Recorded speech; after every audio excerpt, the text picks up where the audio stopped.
125.1. We're 1/8 of the way to 1,000 episodes. Our 1,000th will celebrate the election of young Baron Trump to the presidency in 2044. Lance is looking up some shit. He's going to surprise me with, could be about Biden. Biden's the thing that conservatives are grabbing onto to justify Trump's wheeling and dealing and possible quid pro quoing with Ukraine. All right, that's all. It was LGBTQ Day at the Supreme Court today. So I thought I'd dress up. Also, I wanted to feel pretty because most of the time on this show I'm just a skinny guy in a t-shirt and scrubs. I got to go over to the mic. But today I'm pretty in a dress. I wear a dress pretty nice. And why should this be a big deal? Like if I taught a math class, 8th grade, 7th grade math class in this, I'd feel, it's breezy. I'd feel okay. It shouldn't be a big deal. I've got a lot of colors, got a nice swing to the skirt. I'd be careful, you couldn't see up my dress. Lance, did you find the shit you're looking for yet? No. So, Rick, in terms of the dress, how did you pick the dress? I just decided, nice. I think I did it we did this one time before, like a year ago, and I was like, yeah, let's do it. It's fucking LGBTQ Day. So I just went to, I asked Carol, she's like, yeah, just freaking look in the closet, and I tried on one dress, and it looked like an apron on me, so this is the next dress I grabbed. I think it's vintage. It's probably from the 70s. It's like seriously from the polyester era. Because I'm not really, I don't know. All right, should I talk, what are we talking about for Science Corner? Future. Here, there's one. All right, the future. But I think if you, are you trying to down? I want to save in the future, people are going to live a lot longer than they live now. Yeah, but then I have to download it. That takes People are already. Oh, you just want to keep it open? People are already living long enough for it to kind of be a problem, because. All right. Well, just because they'll go take you back to the Long time. All right, the future. So, one of the major means of wealth transfer is when people die and people inherit, from their relatives. And the longer it takes for people to die, the more wealth gets concentrated in the older generations.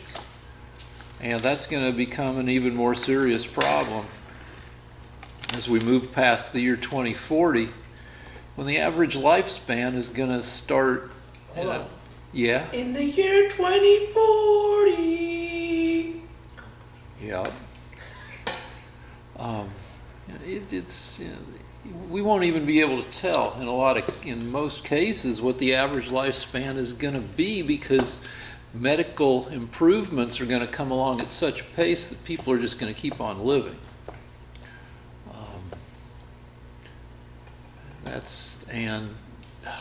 One of the major struggles of the future is going to be when all this new tech comes along, and new medical tech, is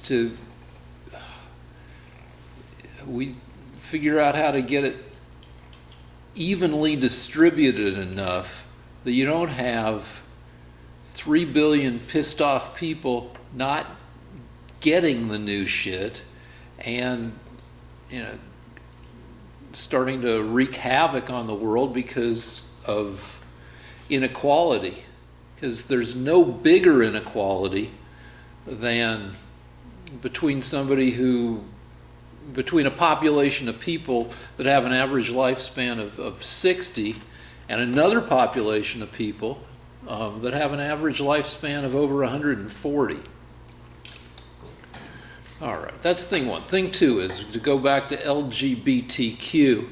I don't think it's going to, I think the future is going to be more sexually fluid, and I don't think it'll make much difference at all. Like, we're already cool with, with hot girls, experimenting with making out with other girls in college. They don't have to be hot, but just like does anybody except like some weird ass fundamentalists give a shit that, I don't know, probably a third of all girls make out with other girls once or twice in college? Does it start kicking out the underpinnings of society? Hold on a second, Rick. Yeah, Director? Fundamentalists. I mean, it's right now the leftists that are all up in arms about the Me Too movement, and you can't tell a girl she's got beautiful legs, you can't wink at a girl, you can't, I mean, how is it? You can. You know what? All the shit that Me Too says you can't do, you can do if you're not an idiot about it, for the most part. If you're friends with, you can't be the big swinging dick of your office and walk around and compliment people you barely know on how their butts look in those jeans. But if you're friends with somebody, you've worked in the same office for 3 years, you know about their family, you know what's going on with them. Locker room talk, right? Well, it's not locker room talk. If like, are you against locker room talk? Well, Have you I didn't, I'm not somebody to ask about locker room talk because I didn't spend that much time. Well, actually, I spend a lot of time in gym locker rooms now, but that's just like seeing old guys with big, dangly balls. And nobody's talking, everybody's just changing their clothes. So like what Trump called locker room talk, I don't know, you've done, I mean, there are probably, depending on the team, there are some dicks on every team. But what Trump called locker room talk is really just kind of being a dick talk. But like there's somebody in the room, not on camera, and I just said, I consider myself friends with her, and I just said, her earrings are cool. There's no sexual harassment there, and I will say that you're generally safer if you're going to compliment something on somebody you don't know well. You can go with jewelry. So you are on the side of the fundamentalists. That's all they're saying too, I think.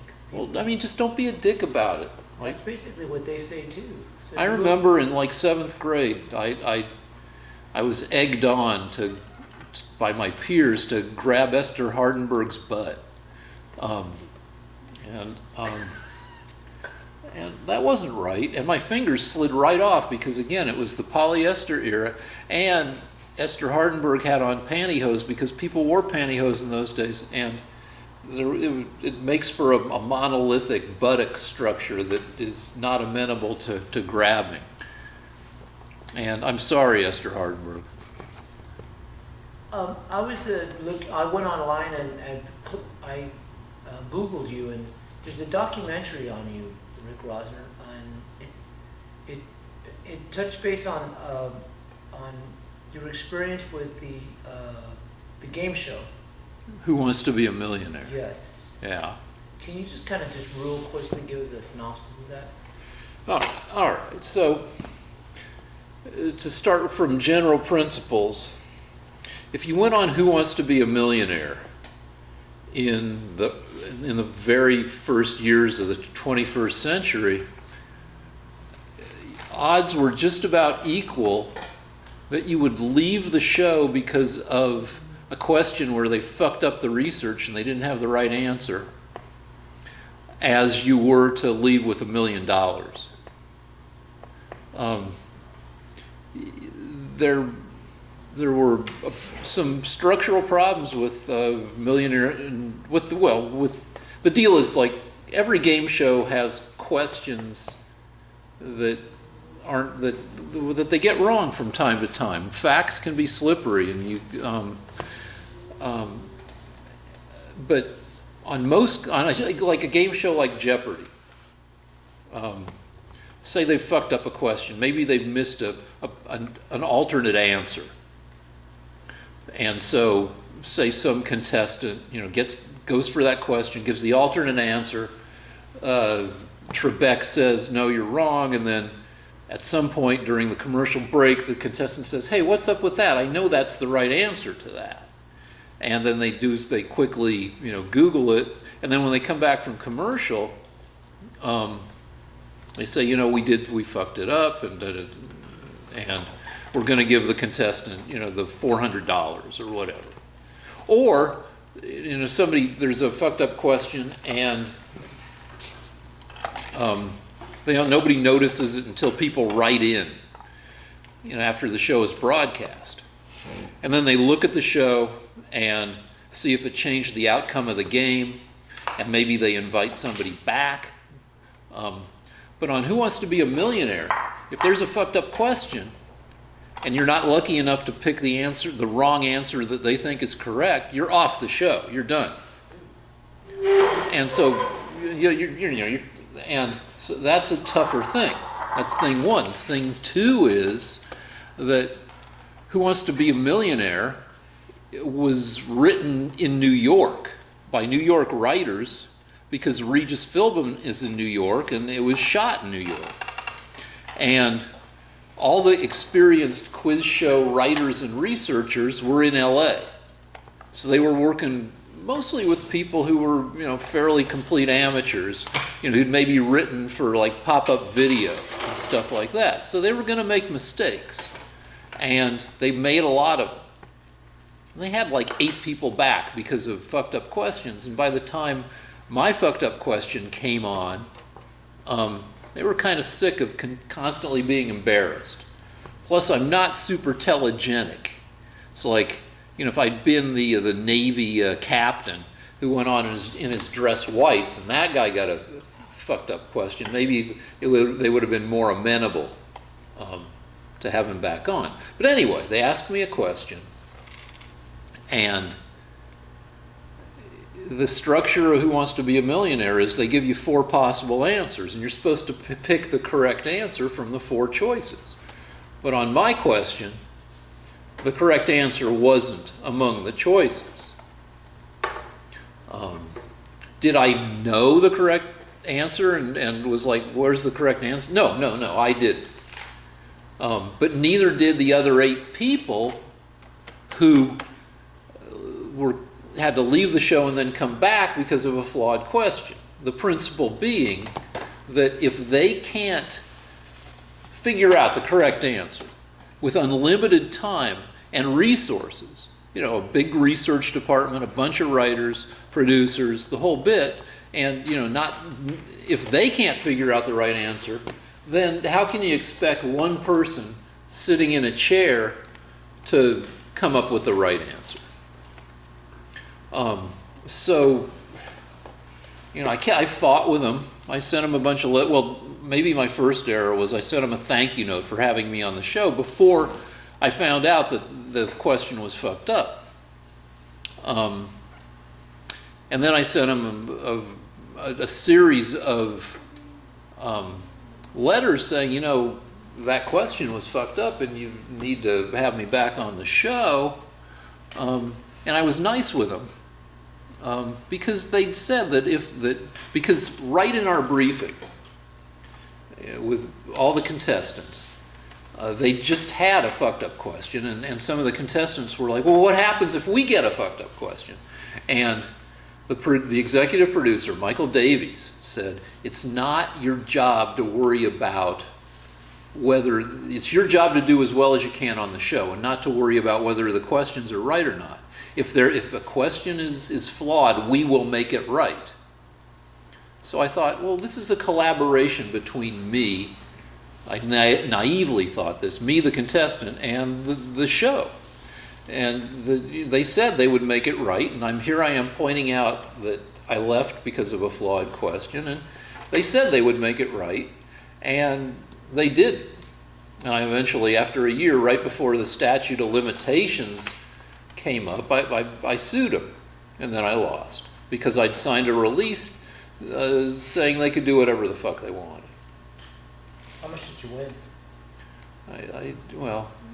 I won $1,000, bought my kid a really nice swing set for the backyard, which that was the major expenditure. And then in suing them and then appealing the verdict, I shelled out about 40 grand. So I'm the biggest loser in the history, the 15, I think it's off the air now, maybe 17-year history of Who Wants to Be a Millionaire. What's your takeaway from that whole experience? The judges don't give a shit about what happens to people on TV game shows. I think if it had happened today, that I wouldn't have sued, because this happened in the year 2000, and I think there were very few reality shows and reality competitions on the air, and I think there was still a sense of people still expected fairness from TV competitions. But now TV competitions, come in all varieties, from the Bachelor to the Great British Baking Show, and to shows like, I don't know, frickin' Big Brother, where everybody's just a jackass trying to fuck up everybody else, and there's no fairness there. There was a huge quiz show scandal in the late 50s, and the nation was shocked. And even President Eisenhower said how disappointed he was in the producers of those shows had rigged them. So I kind of sued Who Wants to Be a Millionaire, operating still under that same idea of basic fairness. And in fact, the first judge we had said there has to be some basic fairness. But then he retired and I got a new judge. So that's pretty much the story. The question was, what capital city is located at the highest altitude above sea level? And they gave 4 world capitals: Bogota, Kathmandu, Quito, and Mexico City. And the capital city located at the highest altitude above sea level is La Paz, Bolivia, which is like a full kilometer higher, at least according to the way some people measure these things, than any of the other cities that they gave. And by asking what capital city, that was a way, I've written for game shows, quiz shows, and they thought they had the number one answer, and they were looking for the number one answer. The same way, what president was the first to hold office in the United States?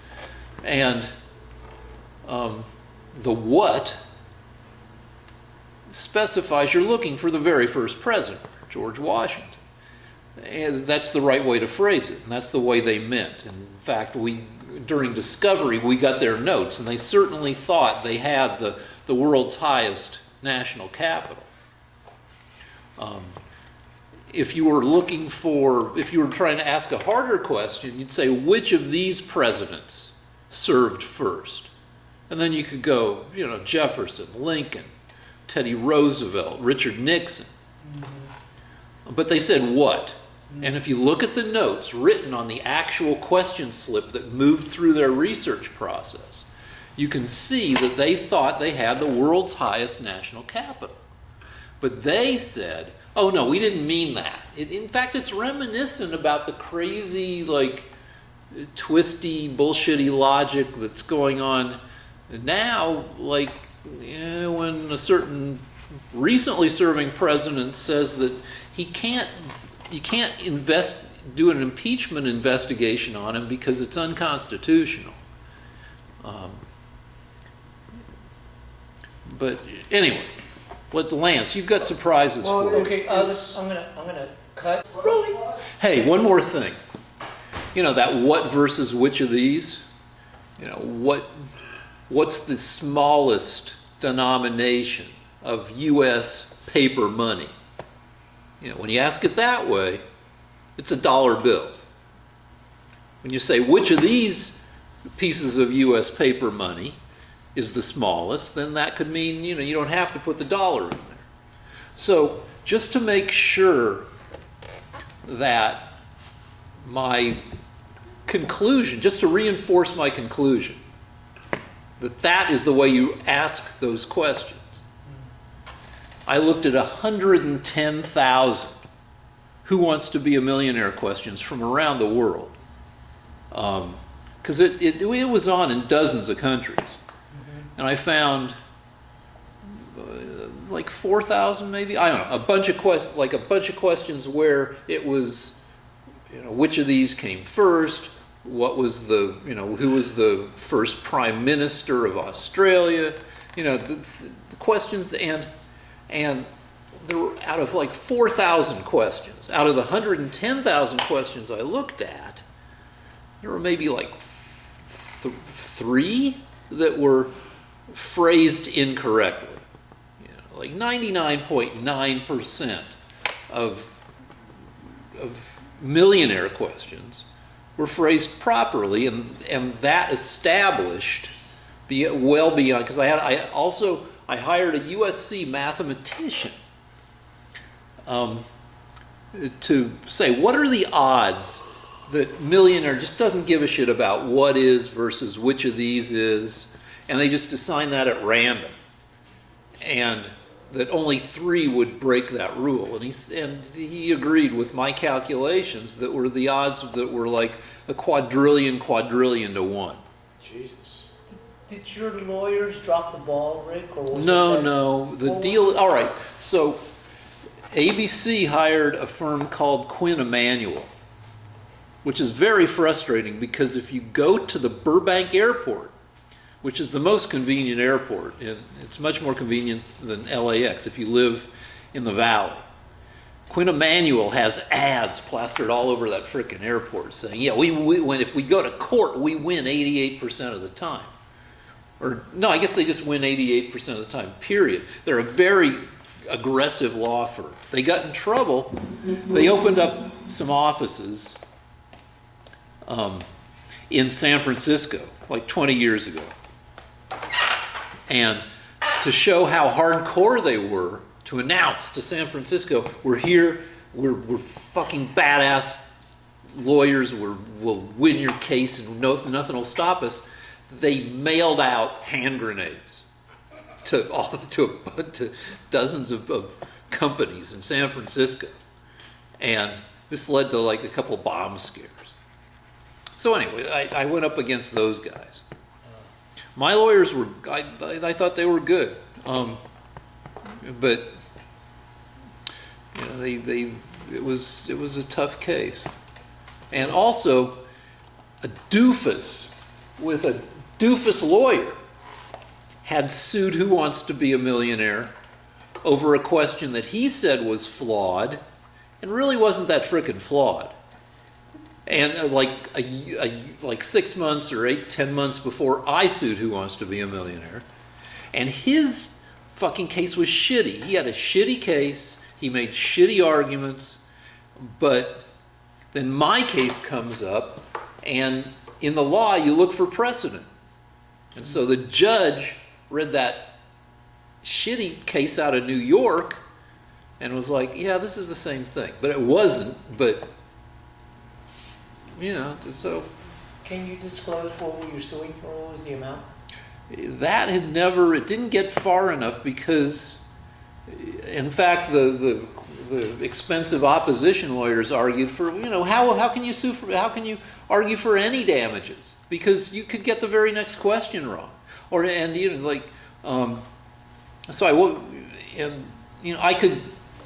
I'd played the game at home, and I could argue, you know, that, you know, if I played the game, you know, 100 times, the average level I'd get to would be, say, 64,000 or 125,000. But the lawyers didn't have to believe that. I mean, what I was suing for was the chance to come back and play the game with a decent set of questions. Just that?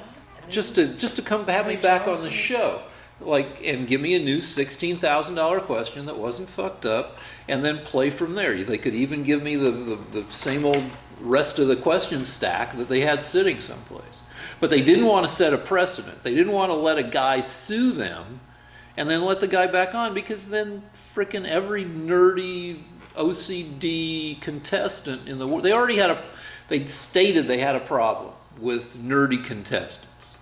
Because it used to be a skill competition. You played over the phone to get on the show. And the people who were best at winning the skill competition and making it into the hot seat were often nerdy, boring, middle-aged white guys. And the Michael Davies said, we're trying to change it so we get fewer of those guys. And so if a nerdy middle-aged me sues and wins, then they were worried they'd have to have people back left and right. And just before we get off this topic, can you tell the folks the documentary, how they can find it? Yeah, it's called 1 in a Million Trillion. It's by Errol Morris. And I think if you go to my YouTube channel, you can find it somewhere in there. It's got like 100,000 views. Yeah, I mean, because frickin' Errol Morris is frickin' great. He's America's best documentarian. And just again, repeat, he did a documentary, because I don't know if they can hear me on that one. Yeah, you were asking where to find the documentary that was done roughly a year after I got the bad question. Also, if it happened today, another reason I wouldn't sue is look at the rest of the fucking world. There's a lot of other stuff to work. This happened like 15 months before 9/11. No, 14 months. But like the whole world changed, and now it's. All right, 1 in a million trillion. Actually, I have. Okay, go on. Rolling. All right.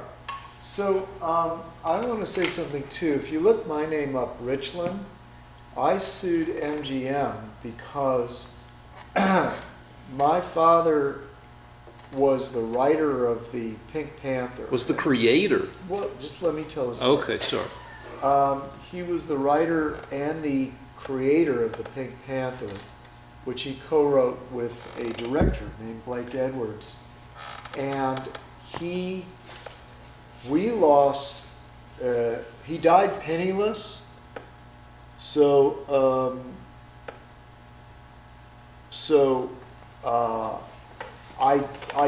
But the Pink Panther went on to make over $1 billion.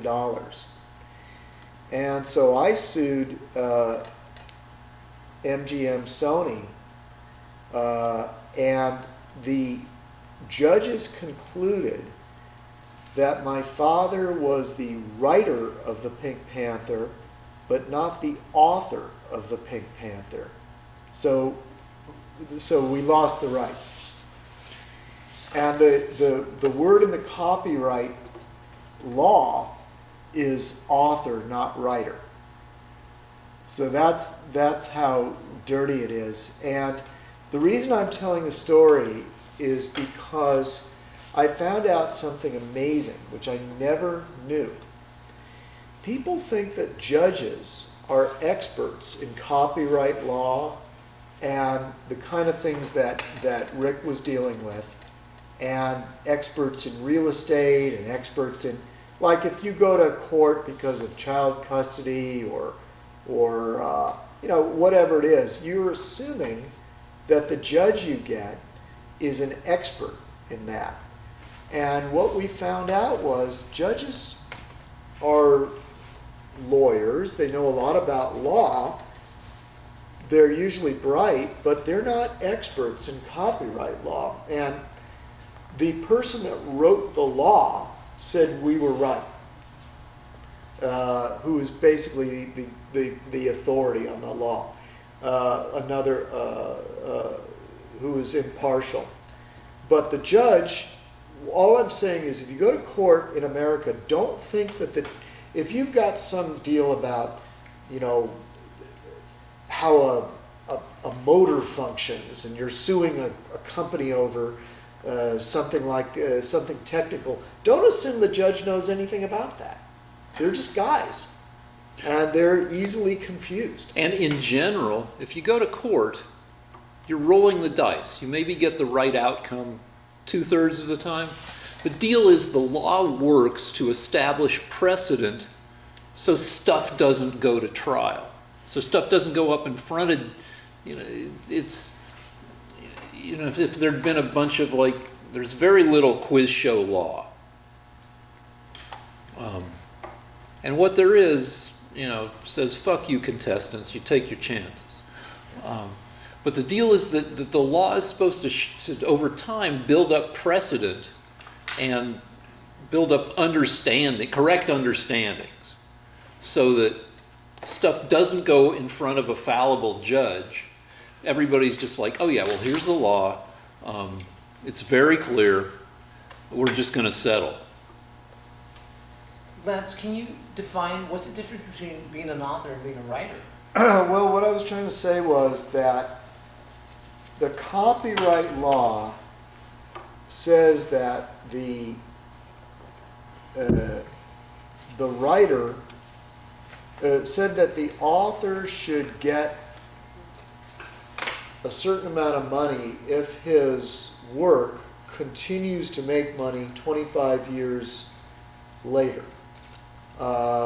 So that the law was established so that you couldn't buy a work when a writer was poor, make a fortune off it, and never give him anything. Can I say? You're allowed to renegotiate, and if you're not alive, but the property is still your heirs are supposed to be able to renegotiate. Yeah, if they bring suit at the right time. So anyway, what the law said was that the author was the person that gets the money. And the person that went down to the copyright office and was listed as the author happened to be the producer. So the judge gave all the money to the producer and didn't give the money to the actual writer that invented and wrote the Pink Panther. So wait a second, did your lawsuit end up making more money for somebody else? No, but what it did was it said that because the producer was listed at the Copyright Office under author, then that meant he was the author of the film, not the person that wrote the film. That's such horseshit. Was that a mistake by your father's lawyers, or? No, it's basically, this is a very long story and that's not what people want to hear, but my father was swindled out of the Pink Panther a year after he wrote it by Blake Edwards and the producers. And this is, and his agent. And I guess the only reason it matters now is, to the people watching this show, is that I'm not a trust fund artist. I didn't inherit a fortune that allows me to paint all day. Just think about it that way. He didn't make a penny off the Pink Panther. But when Julie Andrews, he made a few pennies. He made enough to buy a car. nice. When Julie Andrews, the widow of Blake Edwards, needs to buy fancy new underpants, that's money that should have gone to you and your family. Yeah, that's true. Thank you. So let's go. Let's wrap it up. Okay, rolling. 125.1. Lance is going to start. I'm just saying that it's LGBTQ Day at the Supreme Court, so I thought I'd celebrate that. Okay, well, we can get back to that, but I've got some exciting news. Last week, I said to Rick that Trump was justified in asking the Ukrainians to investigate Joe Biden because Joe Biden was a crook. And two of the things he did was he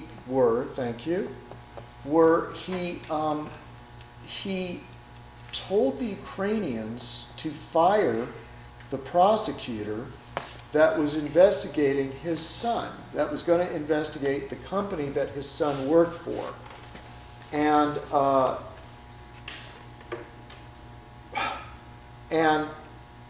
the reason that he did that was because Joe Biden's son ended up making $83,000 a month for several years. He made several $1,000,000 as a member of the board of trustees of a company called Burisma in the Ukraine. Now, Hunter Biden, Joe Biden's son, knows nothing about the Ukraine or energy. He was simply given this position to be on the board, which we Republicans and Trump supporters believe, was because Biden was selling influence. Biden also had a similar deal with a Chinese company where... Biden Jr. Yeah, but it was the son of the vice president. And what happened was Biden went to both. Biden was given the responsibility of Vice President Biden was negotiating with both the Ukraine and China. And that was the time that his son got these $1 million deals, when his son had no qualifications to be on the boards of these companies. The son had just been kicked out of the military for drug abuse and wound up making several $1,000,000. And Trump asked the Ukrainians to furnish information about that. And so the Democrats want to impeach Trump because no one should be asking such questions. But beyond that, poor Rick, in desperation, said, "Well, I don't believe you, Lance. Which part? I want to see the affidavits."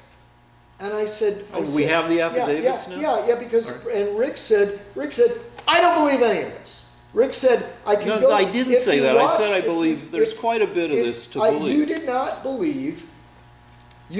believe that the prosecutor was an innocent man. You did not believe that. No, I read that articles Biden- saying that the that he was prosecutor corrupt. was Yeah. corrupt. You did not believe that Biden had pressured the Ukraine to do this. No, I And- believe. No, wait. No. you didn't- you Joe didn't- Biden you said- says he pressured the Ukraine to get rid of this prosecutor. Right. And you said you wanted to see the affidavits. Yeah. So now you have Don't the try to slither out what you didn't believe. You just said the whole thing was horseshit. No, that that's- it had all been debunked. And I That's- said, no, but I there said are that- affidavits accusing Biden of corruption. And that he was pressured, and he said, "I don't believe it." I didn't say that. I said, let's wait for the affidavit. Let's wait for the... So now you have the but affidavit, so let's see the fucking I don't affidavit. want to be interrupted. I want to savor this a little bit. Because for 2.5 years, your irrationality has been torturing me. Now you said... Now I pointed these things out to you, and you said, "I don't believe them." And I said, but Rick, there are affidavits that are being provided. And you said, "Well, let's see about those imaginary affidavits. I don't believe," you said if they ever come out. And I said, "But Rick, come on, I'm just telling you this. I wouldn't lie. I wouldn't just make this up." No. We'll wait. All right, now we'll we've wait waited. and It's a see week if- later, so we'll let's... see if there's an So affidavit. let's... So There was an affidavit. This is the drum roll. There Now was let's an see the fucking affidavit. that night. But I didn't have time to look it up. And frankly, Rick, I didn't think you think that I would just make up shit. I would just make up. If I say there's an affidavit, I assumed you would believe me. Yeah, but like... No. Rick had to say, "Well, I want to see those affidavits." Yeah. Now, what's amazing? As would is, anybody. What the fuck? I am now a researcher for like the Rand Corporation or something. If I say something and I can't produce the actual actual document. You said they weren't out yet. I can't. So I no, said, let's I wait and can't- see I them. can't even. You can't argue with Rick, because if I say the United States won World War II, I have to find the exact. I have to actually get a copy of the surrender of Germany and Japan. I have to find the document. I may have to go to the records office to prove it, because Rick won't believe No, it. you said affidavits. So I said, let's see. Yeah, the let's fucking see affidavits. those So affidavits. Let's see them. You know what? All right, so here it is.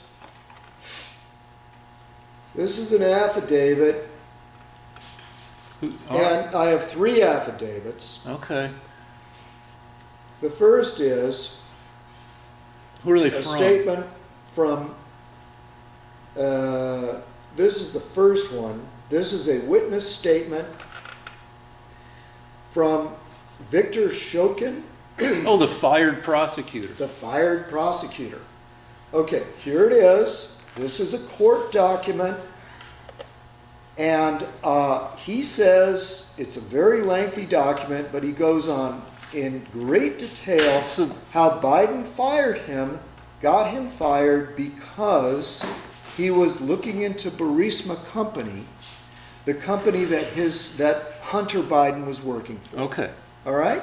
Now, that's the fired, corrupt prosecutor, okay? Yeah, that's the I guy know- that Biden got fired. Right, okay. I now have an affidavit from the Ukraine Prosecutor General, Mr. O. Kodratenko, head of the Department of the Prosecutor's General Office of Ukraine. And he states here that 3 U.S. citizens who were representatives of the Blue Star Strategies Company came to him and told him that Shokin was not fired because he was incompetent. He was fired because they are saying that it was the British court's underperformance in another court case and had nothing to do with Shokin. That's affidavit number 2. So the prosecutor was not corrupt according to the people that asked him to be fired. He was fired because of incompetence in the British court. It had nothing to do with Shokin. I have here a third affidavit. This is the statement of Prosecutor General Yuri Lutsenko. And he's making a statement to a journal called The Hill. At no time since our interview have I ever retracted the statement I made about the U.S. ambassador, who Trump also fired and mentioned in his phone call to the Ukrainian president. Wait, the woman or the... The woman. That Trump did 2 things. He said he wanted there to be an investigation of corruption, and he said, I'm glad that we fired this U.S. ambassador. Because this according to Prosecutor General Lutsenko, the U.S. ambassador provided him a list of names of people and organizations she wanted him not to prosecute. I believed then, as I do now, that the U.S. ambassador's demand amounted to an intrusion of the sovereign authority of my office to handle all enforcement matters for the Ukraine. I also provided you a letter showing a specific written example of when the U.S. Embassy in Kyiv pressured me not to pursue a specific investigation of an organization. So these are the 3 affidavits that back me up. Okay, now we got to stop down so I can read them and because I get to look at them. Can the camera catch my expression? Okay, eyes and rolling eyes. Okay? That's an example of a man that has to deal with insanity. Okay? I also, the United States declared independence from Britain in 1776. I'll find the document for you, since I know you don't believe me, and then I want you to read it. I believe it's called the Declaration of Independence. But here are three Okay, so affidavits let that me you can look at read, 'em. Rick. All right, but one more thing. We had a phone call earlier today, and I said, you should look up what's going on with the Kurds and Trump, because we're going to talk about it. And you said, yeah, I'll take a look at what Hannity has to say about it.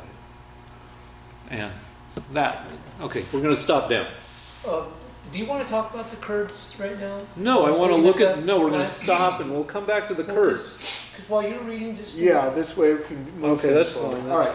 So at this moment, Trump has announced that he's going to pull troops out of Syria, northern Wait, Syria. no, this isn't going to work because I can't read and listen to you at the same time. All right, shut it down.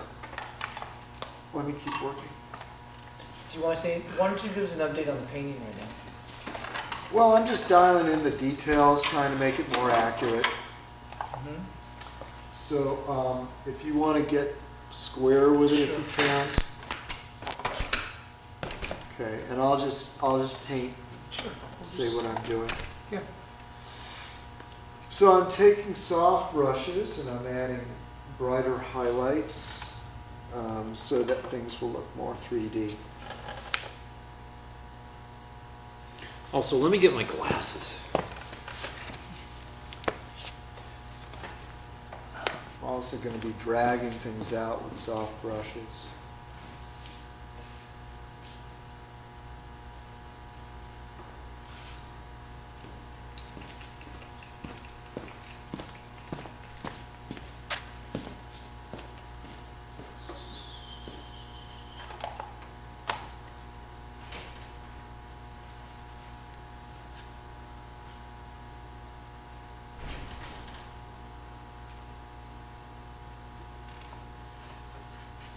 How many hours have you put into this painting at this point?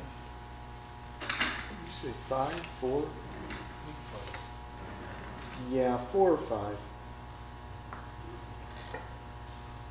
It's probably going to take, I don't know how long it take, 20 to get it Rembrandt level.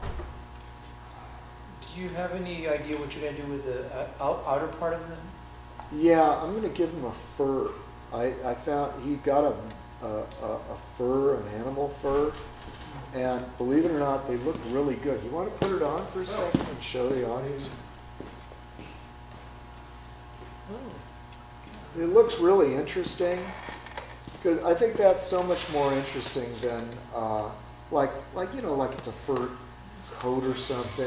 They put a winter scene behind it. That's cool. Yeah, so it'll be interesting to remove it. Is that It gonna gets pretty warm. Yeah. It actually works. is that gonna upset our animal activists out there? You think? I hope so. It might. I mean, it's not like I freshly killed it or anything. It's pretty old. So you got it at a flea market. So it's recycled. Did you lose those documents, Rick? No, I How do think you they're feel- still up there. Lance, how do you feel about that? About fur? Is that something you're Fur? against? You're an animal lover? Oh, you know what? I have mixed feelings about it. I mean, maybe there's a way of getting the fur without killing the animals. I wear leather. I mean, there are so many cows out there that if they all died, or we could probably have enough leather for the next 100 years or something. So, unless people want to stop eating meat, and I don't think we're at that point. Didn't the Native Americans kill off bison? How come nobody ever gets on their case about it? Actually, believe it or not, it wasn't the Native Americans that killed the bison off. It was General William Tecumseh Sherman. Oh. Yeah, see, William Tecumseh Sherman was a believer in total war. So his attitude was, if you're going to win a war, you attack the whole country, the whole population, because it's the population, the civilians, that keep the war going.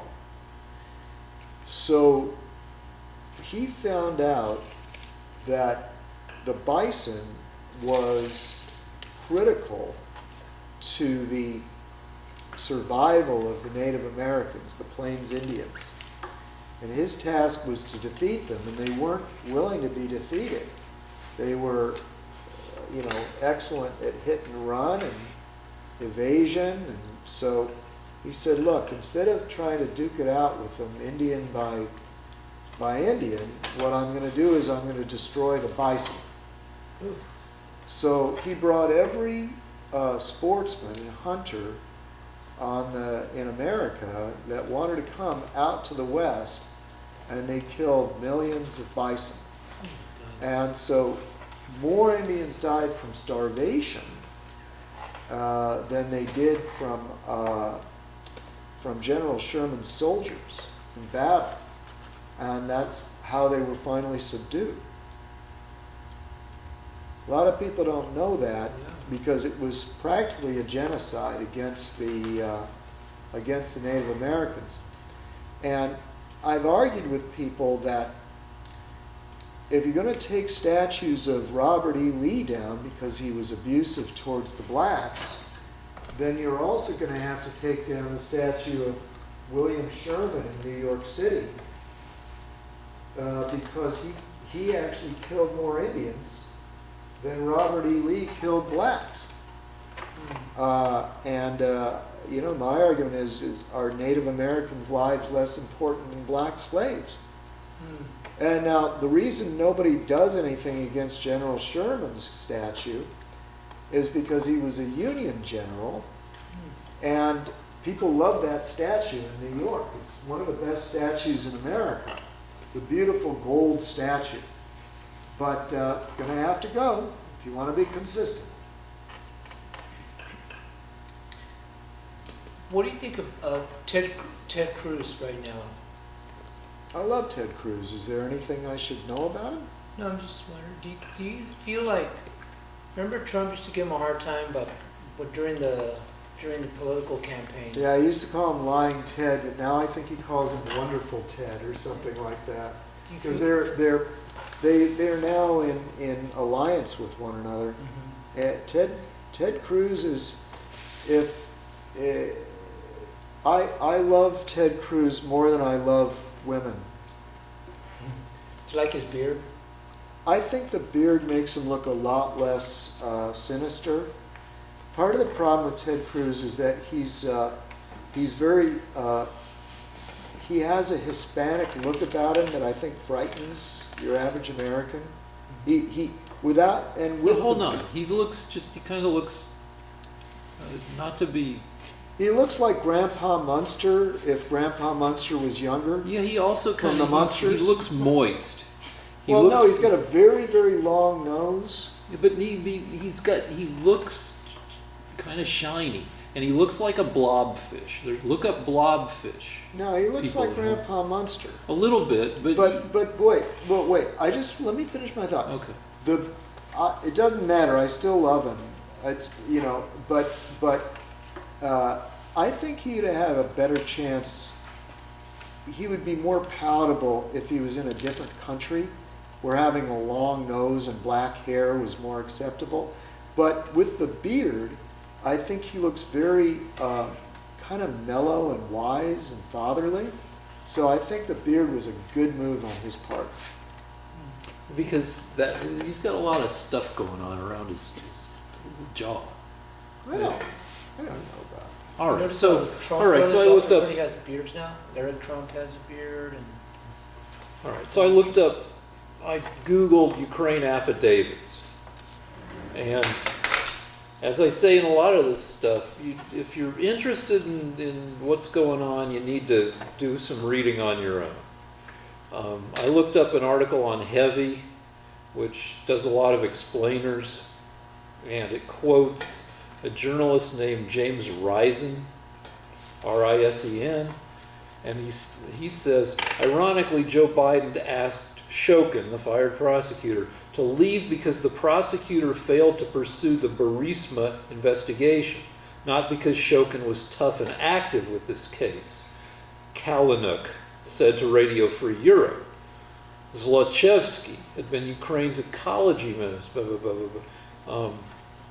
Now you know that's disputed by the affidavit. Okay, but Risen added, The then vice president issued his demands for greater anti-corruption measures by the Ukrainian government, despite the possibility that those demands would actually increase, not lessen, the chances that Hunter Biden and Burisma would face legal trouble. And that's disputed by the affidavit in court. Okay, and then I followed the link, which contains this James Risen's article, which starts. It's a recent article that refers to his journalism on this whole deal back in 2015. And the article goes, I'm not going to waste up too much time. It's strange to see my journalism twisted, perverted, and turned into lies and poisonous propaganda by Donald Trump, Rudy Giuliani, and their enablers. But that's what's happened to a news story I wrote 4 years ago. The truth behind that story has been lost in a swamp of right-wing, Oppo research, White House lies, and bizarre follow-up stories. So there are two sides to this. And the affidavits are on that side.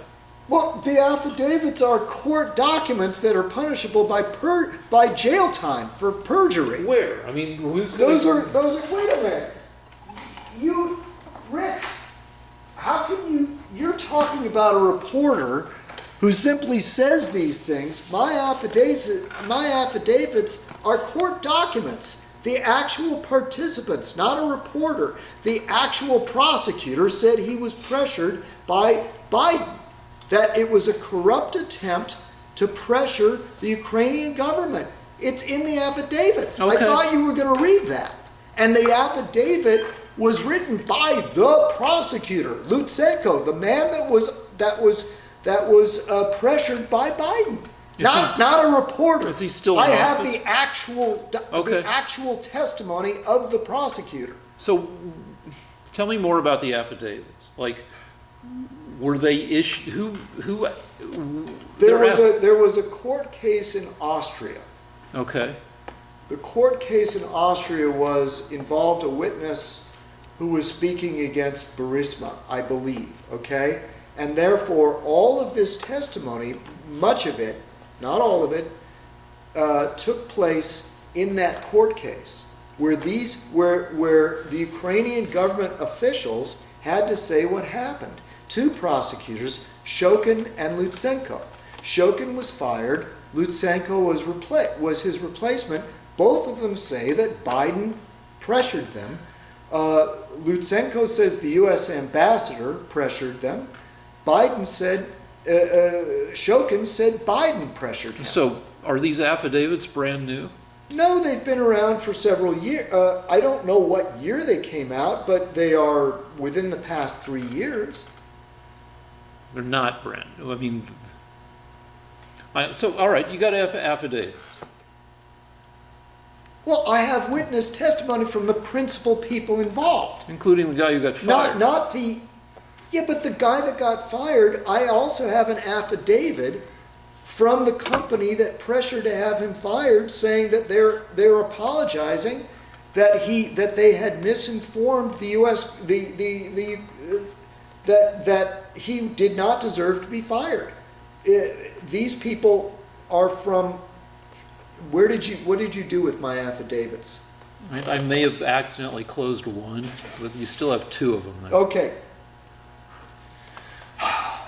In the end of March 2016, Mr. Kodratenko, head of the Department of the Prosecutor's General Office of the Ukraine, informed me that 3 U.S. I know you citizens already read wanted this. to You make already an read appointment to this. see me. So I agreed to see them. These individuals turned out to be Karen Tramontano, Sally Painter, and John Beretta. They turned out to be representatives of the Blue Star Strategies Company. At that same time, Karen Tramontano and Sally Painter said that in the past they had worked with President Clinton.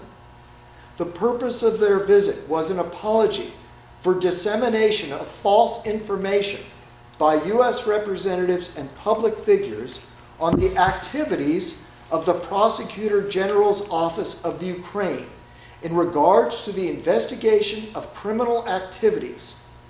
These individuals noted that they had been aware that the Prosecutor General's Office of Ukraine had implemented all required steps for prosecution, and that Zlochevsky, the person they were trying to prosecute for corruption, was released by the British court due to the underperformance of the British law enforcement agencies. Therefore, it was not because of Shokin's corruption. It was news that Pelosi's son also was involved. Did you hear about that? The director's saying that Pelosi's son was somehow involved, so. Okay. So what we're trying to say. I know, you've got affidavits. What do you got there? So What do I got? I've got journalism that says that presents the alternate view, which is probably the majority view. But what I got to say is, read frickin' everything. no. These are the principles. Yeah, but they don't fucking automatically win just because they're called affidavits. No, but they are the actual participants. It's not reporting about them. These are the actual people. These names that I just gave you are the people that disseminated the information about Shokin. And Shokin is the actual man that was fired. And he was actually replaced by Lutsenko. And I have affidavits from those three individuals. And Shokin's point is that Biden was pressuring him to stop investing Burisma. And he is credible because these three individuals lied about him. They are apologizing. The purpose of their visit was an apology for dissemination of false information on the activities of the Prosecutor General Office of the Ukraine. All right, I don't want in regards to the criminal criminal activities, and the Prosecutor General was Shokin. All right, so maybe this is a legit affidavit. Now let me go with me here. Maybe the U.S. gets. I mean, there's more to this. There's background that you've got a Russian-installed government in Ukraine, and then that government gets kicked out, and then you've got this new government. This all happened in the early teens, and so there were a bunch of personnel shifting around because control of Ukraine was going back. But anyway, unless I'm misunderstanding this, the U.S. could have gotten information that Shokin was corrupt, that turned out to be an error, and was acting on that information, and these people at some later point are apologizing, saying that information wasn't correct. Well, Rick, if the information wasn't correct, then Shokin was fired unfairly when he was trying to investigate Burisma, the company that Biden's son was working for. But if the U.S. government, including Joe Biden, is told at the time that Shokin isn't doing that, that he's slow-footing it, and No, that's not what they were told. They were not told that. Shokin says that Biden wanted him fired because he was investigating Burisma. Yeah, but Shokin's the alleged murderer. He's the guy who got fired. He's the Prosecutor General of Ukraine. Not anymore. He was fired. Lutsenko, his replacement, agrees with him. Both of the Prosecutor Generals of Ukraine agree that Biden and the U.S. government was pressuring them to fire the people that were investigating Burisma. Yeah, but fine. I'll give you, maybe I shouldn't, but I'll give you that.